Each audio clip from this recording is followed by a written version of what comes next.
The moment Todd Tucker demanded DNA tests for the children he raised, the courtroom gasped.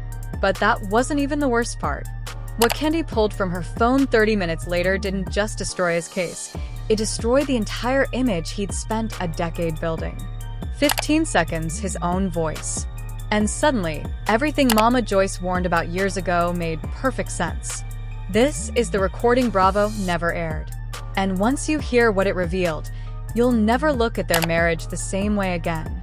For months, the world thought Kandi Burruss and Todd Tucker were handling their separation with grace, respectfully, like two adults who simply grew apart. But the moment the court doors closed and the real proceedings began, that illusion didn't just crack, it exploded. What started as a quiet filing on November 21st, 2025 became one of the most shocking, most devastating, most publicly dissected divorce battles reality television has ever witnessed. And here's what makes this different from every other celebrity breakup you've seen. This wasn't about love dying. This was about intentions being exposed, about masks falling, about a strategy collapsing under the weight of its own contradictions. Because when Todd Tucker filed his response, he didn't just ask for custody or support. He challenged the very foundation of their marriage agreement. And that's when Kandi pulled out a weapon he never saw coming. A recording hidden, locked away for years. 15 seconds that would dismantle everything. But before we get to that moment, the moment that changed everything, you need to understand how deep this fracture really went. Because this story doesn't begin with the filing. It begins years earlier in the quiet spaces between camera cuts, in the tensions that built slowly and visibly until they became too heavy to ignore. November 21st, 2025. The filing hit the clerk's desk with no fanfare, no press conference, no tearful Instagram post. Just paperwork, clean, final, quiet. But that quietness wasn't peace. It was the kind of silence that comes right before an earthquake. The kind that means someone has been preparing, planning, gathering evidence, while everyone else assumed things would somehow work themselves out. People close to the couple had whispered for years that tension was building, but nobody expected it to rupture with this kind of force. What looked like a respectful separation transformed overnight into a courtroom war zone, and there was no returning to the narrative either of them had once tried to protect. The first hearing made it clear this wasn't going to be a polite walk away. Todd Tucker entered that courtroom with a face that wasn't heartbroken. It was determined. His lawyers came prepared with thick folders, sharpened arguments, and a strategy colder than the marble floors beneath them. When the judge asked for preliminary motions, Todd's side didn't hesitate. They came out swinging.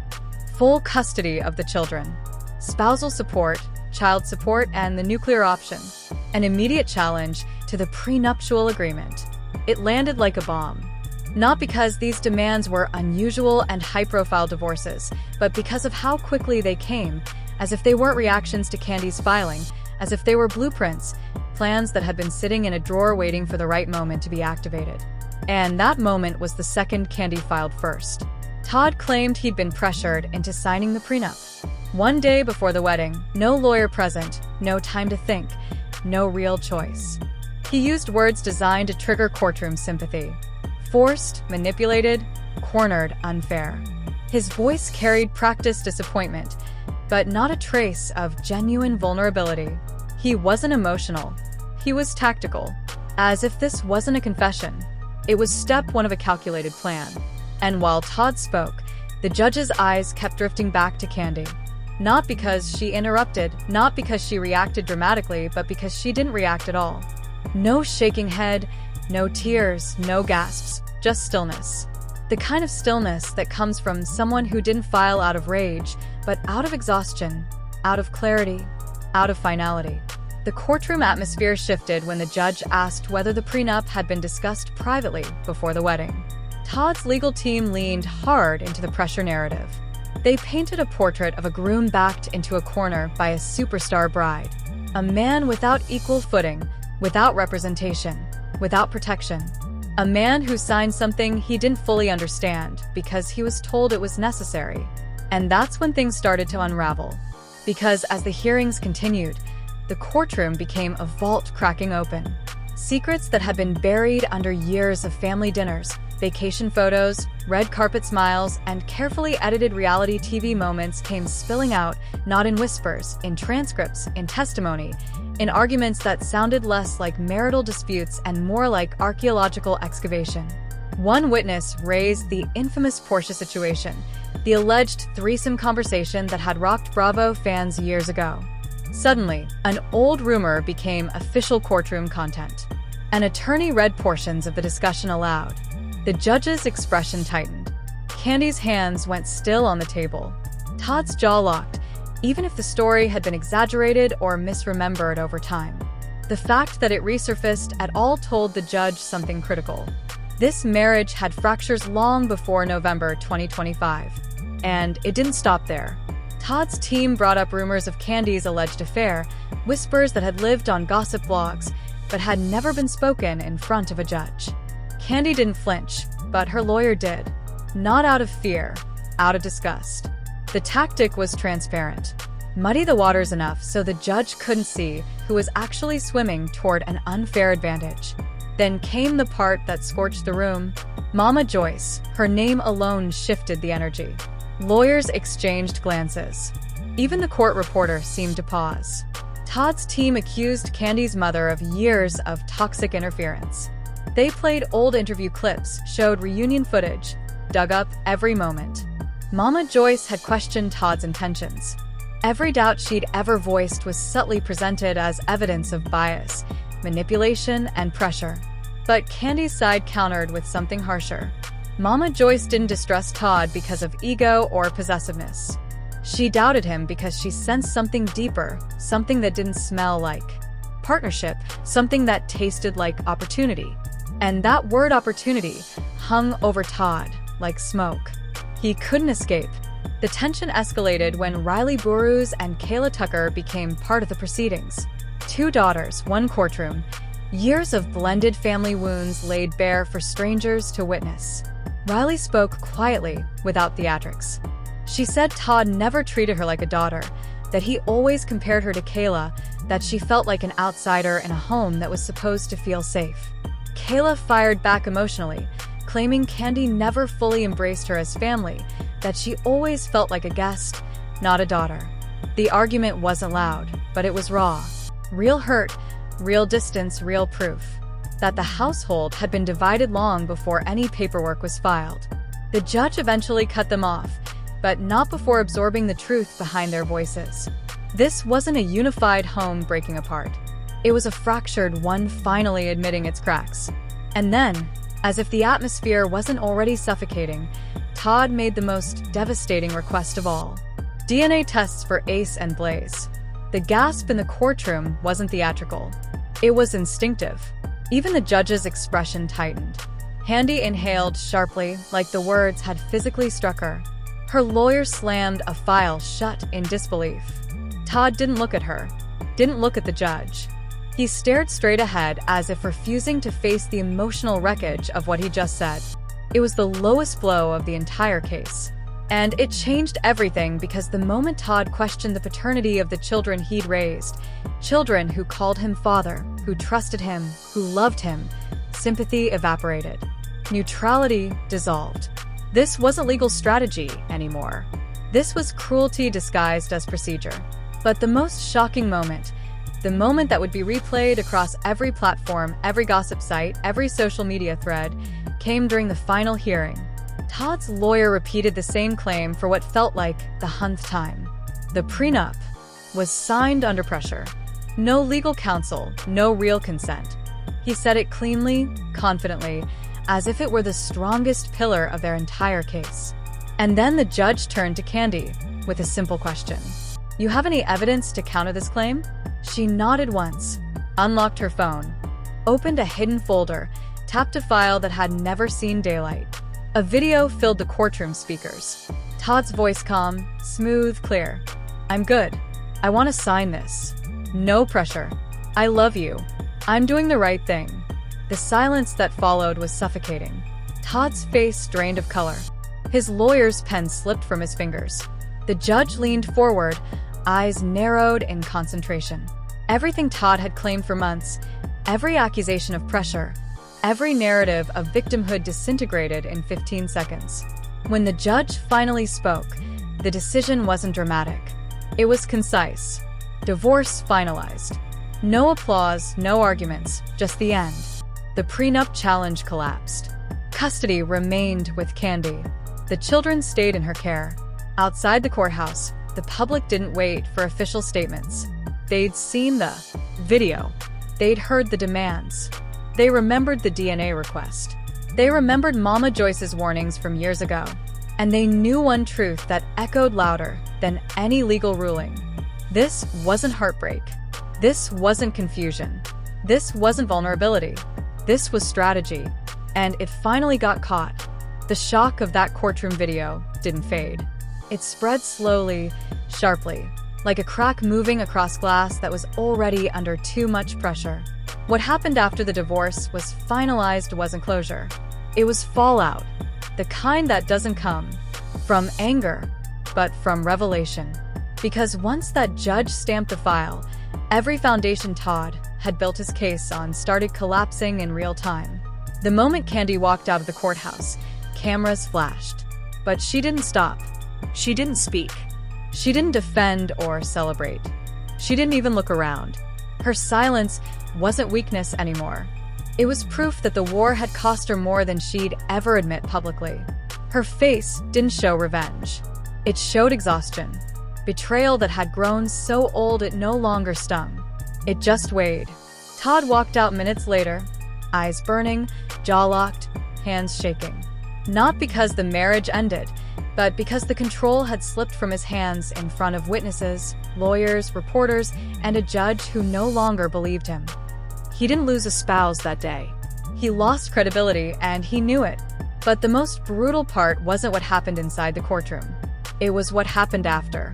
In conference rooms, in online forums, in leaked whispers, in family arguments that spilled past closed doors, in fans dissecting every old episode, every shady comment, every quiet moment caught on camera years earlier.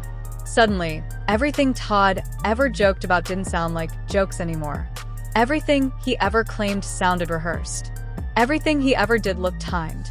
The first explosion came when insiders revealed that the DNA test demand wasn't a spontaneous courtroom outburst. It had been drafted, discussed, prepared, typed into an official legal document before the hearing even started. People didn't want to believe it at first, but when the paperwork surfaced confirming the request had been planned, social media erupted.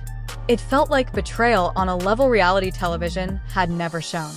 A man questioning the children he raised, the children who called him father, the children who trusted him, the children who never asked to be part of any of this. Then came the next wave.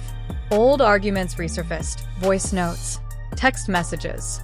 They painted a darker picture of the marriage behind the scenes, not explosive fights, something far colder. Calculated remarks, subtle comparisons, quiet insults disguised as jokes. Emotional distance that grew over years, not days. It wasn't chaos. It was erosion. People who had once defended Todd started questioning the timeline. Why did the custody push begin only after the prenup challenge? Why did the DNA demand appear at the same time financial disclosures were required? Why did he repeat the pressure story so confidently when the video existed? How did he not remember what he'd said that night? It wasn't just contradiction. It was strategy exposed under daylight. Meanwhile, the blended family fractures grew sharper. Riley stopped holding back. Not online, not in private, not even in rooms where cameras weren't welcome. She didn't yell or scream. She just stated what she'd been holding for years. That Todd never treated her like his own.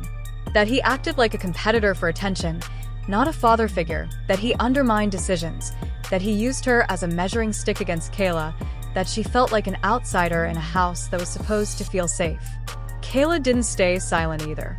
She defended her father fiercely, insisting he was misunderstood, that he tried, that he wasn't given a real chance. But the bitterness in her voice said something the court didn't need transcripts to understand. Neither daughter felt protected. Neither felt prioritized. Neither felt like the adults in the house had ever chosen them over the battles they were fighting with each other. The judge had warned them earlier about stability, but stability had never been real.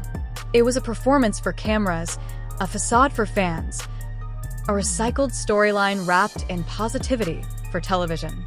Once the filing happened, the truth bled out like poison released from a cracked bottle. In the weeks following the finalized divorce, Todd became more combative than ever. Not publicly. He knew better than to give interviews. But behind closed doors, every decision he made hinted at a need to reclaim something he felt slipping. He challenged custody schedules. He questioned financial disclosures. He demanded access to documents he'd never cared about during the marriage. Every move felt less like parenting and more like retaliation. Kandi, on the other hand, did something nobody expected. She stopped responding. Not in court.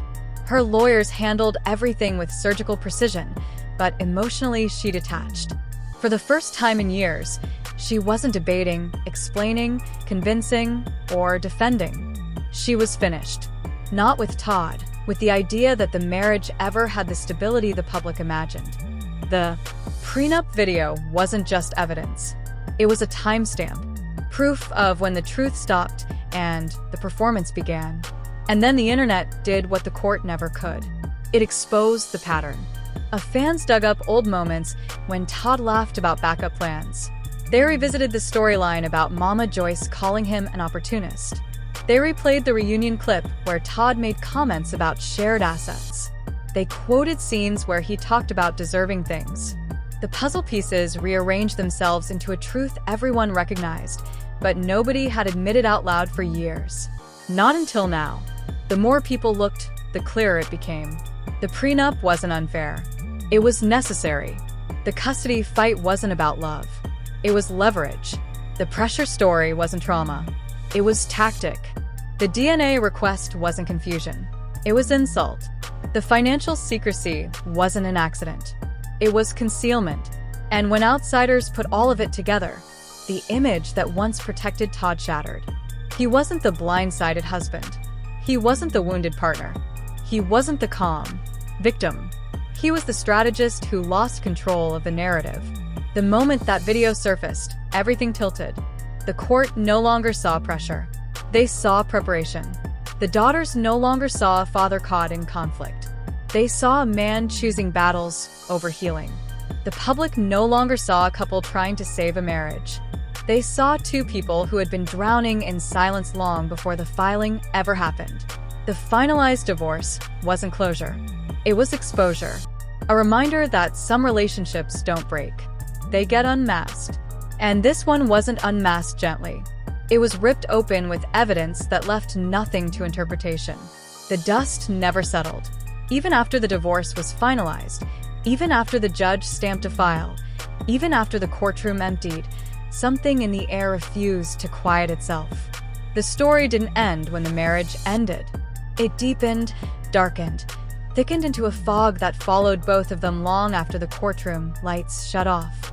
Because while most divorces stop at signatures, this one kept bleeding into spaces neither of them could control. People expected silence after the final judgment, a break, a pause, a moment where both sides stepped back to breathe. But the silence that came wasn't peaceful. It was tense, sharp, loaded. The kind of silence that means the real truth hasn't surfaced yet. Only the legal truth has. And legal truth is never the whole truth.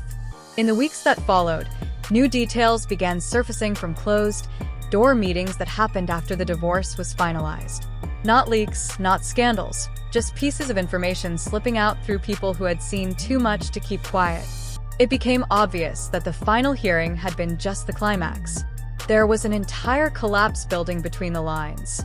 One insider revealed that right after the judge announced the divorce decision, Todd didn't leave the courtroom immediately.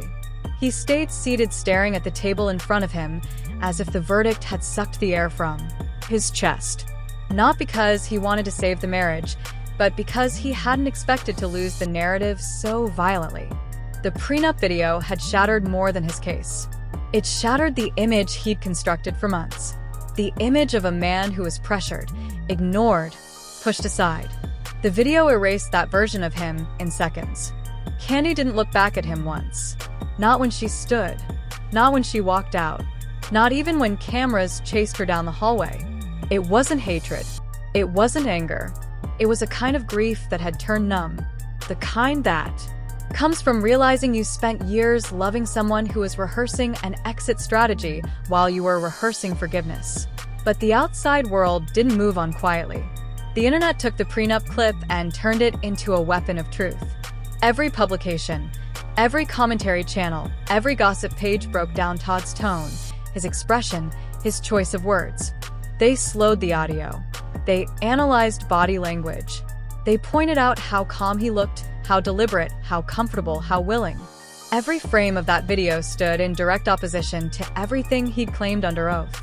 And then came the next blow, a report showing that Todd had created financial ventures during the marriage that he never disclosed.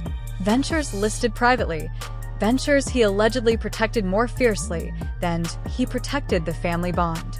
The court documents didn't accuse him of fraud, but they didn't need to. The pattern spoke louder than accusations. As more information hit the timeline, the conversation shifted from shock to recognition. People began saying what Mama Joyce had said years earlier. He wasn't building a marriage. He was building a fallback plan. The kind that keeps someone comfortable, even if the marriage doesn't survive. And once the internet adopted this interpretation, every old episode of every show they'd ever filmed together became evidence of something people swore they'd missed. Then the blended family tension resurfaced again. Raleigh didn't give interviews, but her social media activities said more than words ever could. She liked posts calling out manipulation. She shared indirect quotes about choosing loyalty. She posted lyrics about peace over chaos. Kayla responded indirectly, too, posting cryptic messages about one-sided stories and outsiders who never understood their bond. The daughters weren't yelling at each other, but the distance between them grew into a public canyon. The next wave of shock came from something darker, something that hadn't been discussed openly in court, but was whispered afterward. The emotional distance between Todd and the children during the final months of the marriage.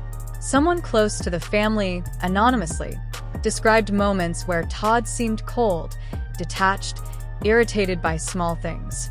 Times when he dismissed needs. Times when he ignored excitement. Nothing illegal, nothing outwardly abusive, just hollow, heavy, absent, and people started piecing together how that might have fed into the judge's decision to leave the kids with Kandi. The DNA test request continued, haunting everything. It wasn't just a question.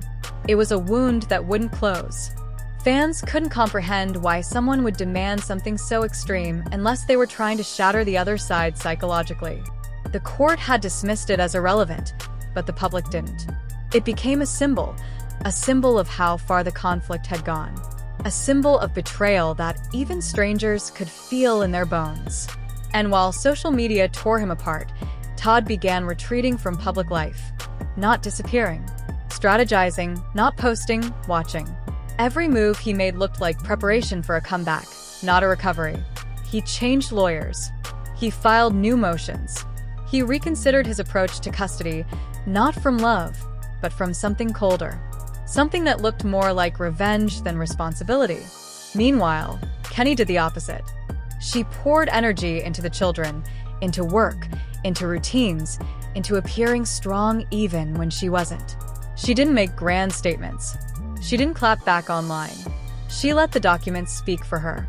She let the video speak for itself. She let Todd's actions collapse under their own weight. She didn't win because she fought harder. She won because she stopped fighting for someone who was fighting against her. But the most heartbreaking part came from whispers of what happened after the kids learned about the DNA request. Still too young to fully grasp it since something was wrong. Blah one asked questions nobody wanted to answer. The divide wasn't just between parents. It seeped into the children's understanding of who they could trust. That part of the fallout didn't make headlines. It lived in closed rooms, in quiet nights, in the spaces between explanations. The cultural verdict grew sharper when people revisited how Todd had acted in earlier seasons, earlier interviews, earlier red carpets.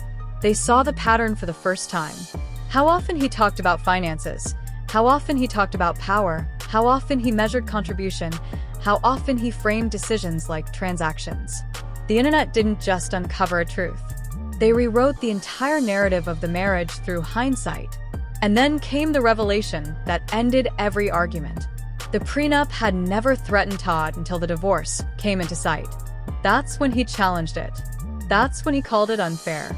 That's when he questioned its validity. If he truly believed he'd been pressured, he would have said something years earlier. The silence was the evidence. The timing was the confession. In the end, this story wasn't about who heard whom the most. It wasn't about who fought hardest. It wasn't about who cried, who stayed, who left. It was about intention. And intention shows itself in the moments people don't think will be revealed. The truth didn't come out in outbursts. It didn't come out in arguments. It didn't come out in emotional scenes filmed for television. It came out in a video recorded quietly, without drama, without fear. A video that showed someone agreeing to something they later swore they were forced into. A video that destroyed everything built in court. A video that proved the marriage wasn't attacked by betrayal.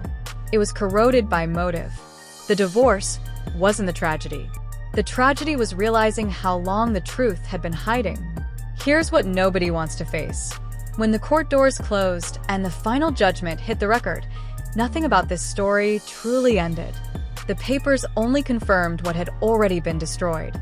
And every silent moment afterward carried a weight louder than any argument ever filmed. You watched a marriage collapse in public. But what crumbled behind the scenes was far more unsettling. Trust didn't break overnight. Love didn't disappear in a single hearing. What shattered? Everything was intention exposed under the brightest possible light. The video that surfaced didn't just contradict a claim. It dismantled a strategy. The custody demands weren't expressions of devotion. They were positions on a battlefield. The DNA request wasn't confusion. It was a cut meant to bleed. Every move made after the filing revealed a story that had been forming quietly in the shadows. And once the truth finally stepped forward, the mask could never return to place. So, here's the question left hanging in the aftermath. What happens now? What becomes of a future shaped by legal scars and emotional debris? How do children grow inside a narrative they never chose but will eventually uncover? This isn't about gossip anymore. It's about consequence. It's about recognizing how quickly affection can transform into leverage when the foundation beneath it was never steady enough to hold. If you think this ends with a signature, you're missing the real impact. Court rulings finalize documents, not damage. The next chapter won't unfold in hearings. It will unfold in routines, in choices, in truths that surface long after the cameras move on. Stories like this don't fade. They echo. Because when a truth this heavy finally escapes, it doesn't vanish into silence. It lingers, reshaping every memory, every motive, every version of events people once believed.